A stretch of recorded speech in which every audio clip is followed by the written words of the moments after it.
Hi, Brittany. I'm Katie Markthicka, and I'm the speech language pathologist that's going to be working with you today. Nice to meet you. Nice to meet you. How are you today? I'm good. Good. Well, I'm very excited to meet Zaya, and I've heard a lot of things about her that you've told me, but today I just want you to fill out this checklist for Zaya's communication skills and areas of improvement. So I'm just going to give you a little bit of time to fill out this checklist. This is called the Social Responsiveness Scale.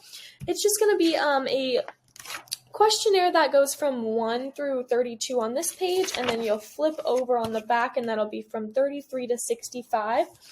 And this questionnaire is just based off a Likert scale, meaning we're going to rate it 1 through 4. So if a 1, that would be not true, a 2 would be sometimes true, 3 is often, and 4 is almost always true. So I want you to just use your best judgment of as her mother, and you are the expert of her, to fill out some of these questions. So I can give you an example of number 1 would be seems much more fidgety in social situations than when she's alone. So you would just use your best judgment and rate it 1 through 4. Do you have any questions at all? No, I don't. Okay, and then before we begin, I just need you to fill out just her name, your name, and then your relationship and her age. And then you'll just let me know when you are done. Okay, perfect. Thank you. All right, sounds good.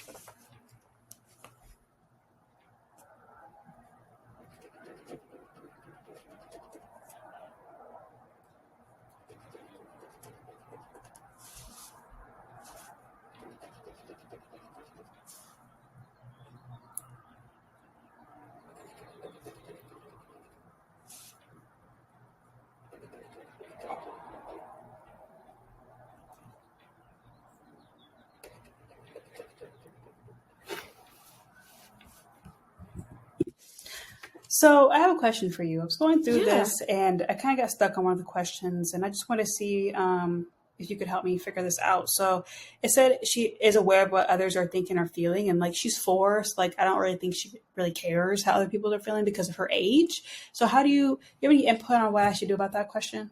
Yeah, so to clarify, we're just looking at to see, for instance, if a child is crying, does she know if they are sad? Okay, that really helps me. Thank you very much. Yeah, of course. You're welcome. Okay, I'm all finished with filling this out. I hope, I did the best of my ability. So I hope that it's helpful for you. Thank you, Brittany. I will get this scored, and then I will let you know when we're done, and then we can set up a meeting to go over these scores. Perfect. Thank you very much. Thank you. The first step in scoring the SRS-2 is to look at the caregiver's responses. The caregiver's responses are right here, items 1 through 32 and 33 to 65. I'm going to look at which number she circled, and I'm going to transfer it to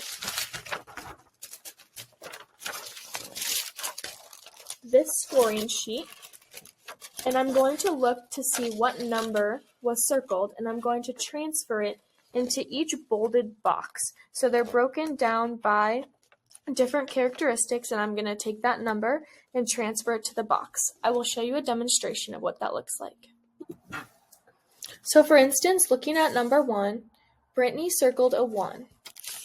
So I would go to the next page, and I would go to number 1, and I would circle a 0, because like we said in a project, if you score a 1 on the response form, it actually transfers to a 0 on the score form. So I would look at the 0 and put the 0 in the column with the bolded box. I would go back and look at number 2. That's also a 1, and that transfers to a 0. So I would circle a 0, and I would transfer the 0 to the AWR column. Going back, looking at number 3, that is a 4. Since 4 isn't a number used in the scoring, I circled a max, which is a 3. So 3 right there, transfer 3 right there.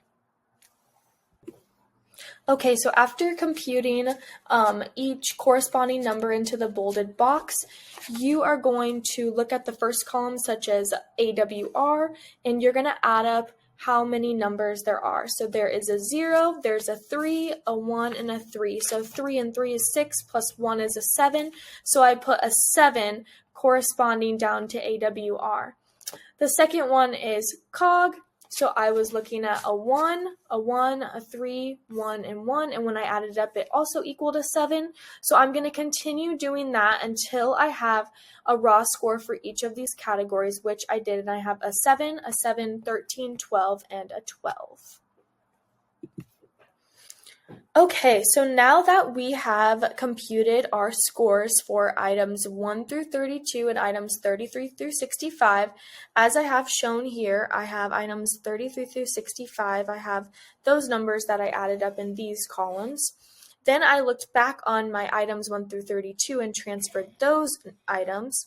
I simply add up the sum of the scores from 33 through 65 and 1 through 32.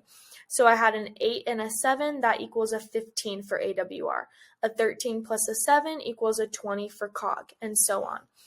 So after I added up all of those numbers, I take the total of the AWR, the COG, COM, MOT, and RRB, and I added those up and received a 100. And that is going to be my total raw score. But to find the SCI raw score, not the total score, this is the sum of AWR, COG, COM, and MOT.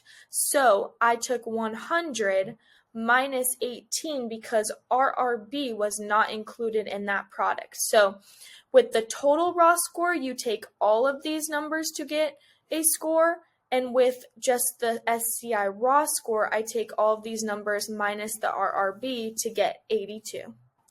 Now we're going to move on from taking our scores on the previous page to computing a T-score. So on the previous page, we had a raw score of a 100. So looking at this chart, I'm going to go to my raw score and I'm going to find 100. So I'm going down and I find 98 to 100. I look across and I see that that is a T-score of a 72. I'm going to plot 72 down here. Now, we're trying to find differences in the different subtests in this test.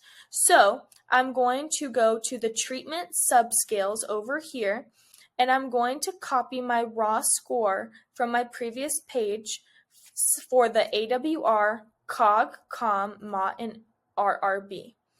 After doing that, I noticed that the AWR is a 15 of my raw score. I'm going to go up here in this column and find where it says 15. I found it right here and I'm going to circle it. So that is my raw score. But now we need to take our raw score and convert it to a T-score. So as I'm looking at 15, I look directly across and I see that it is at a 71. So I will transfer that number down to my T-score. I will continue doing that for all of these different individual subtests, and eventually I will use the raw score and connect a graph to display the child's results. So after determining my T-score is a 72, I'm going to look at the total score discussion. When I'm looking at my T-score, I see that I have a 72. I'm going to go down until I find a T-score of 72. 66 to 75. 72 falls in the moderate range, meaning that there is going to be deficiencies in some social behavior. These will interfere with everyday social interactions, and these are typical for children that may be presenting with ASD.